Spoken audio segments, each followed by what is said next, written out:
O'zbekiston internetini portlatgan, ya'ni sparkchilarning og'zidagi suvni oqizgan mashinamiz mana shu bo'ladi. 2 millionga yaqin prosmotr yiqqan mana shu sparkimiz, bilasizlar. Bu mashina haqida juda ko'pchilik so'ragan, juda ko'pchilik qiziqqan, saloni, balosi, hamma narsasi detalli. Mashina tuningiga e'tibor berib qo'yasizlar. Mashina hali tiniq turibdi. Kuzovi ham, boshqasi ham. Xo'p, kelingizga qisqacha ma'lumot beraman. Egasi bilan gaplashdim mashinada. Tuningiga ketgan narxini aytsanglar, jinni bo'lib qolasizlar. Точный. Chunki jinni bo'lmaslik iloji yo'q. Tuningiga hozirgi kungacha 2015 ekan mashinamiz. Salondan o'zlari olib chiqqan ekan. Hozirgi kunigacha 45 ming dollar ketgan. Faraz qilyapsiz. Mana shu mashinaga 45 ming dollar tuningiga ketgan.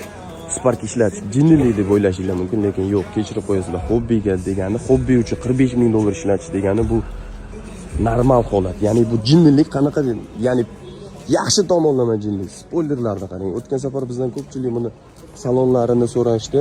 Bu haqida yana общий bitta obzor qilamiz. Egasi bilan gaplashdim. Lekin siz mana bu mashinani ideyani qarang, qanaqa tanlaganlar salonlarini. Вообще klass. Lekin men 45 ming dollar deyishdi, to'g'risi. O'zim ochilib qoldi. Shu paytgacha ishlatilgan tuning. Ya'ni eng qiziq, eng katta summa qayerga ketgan desangiz, mashinamiz plyonkasi bu vaqtgacha 5-6 marta almashgan va o'shani o'ziga 10 ming, 15 ming dollar ketgan.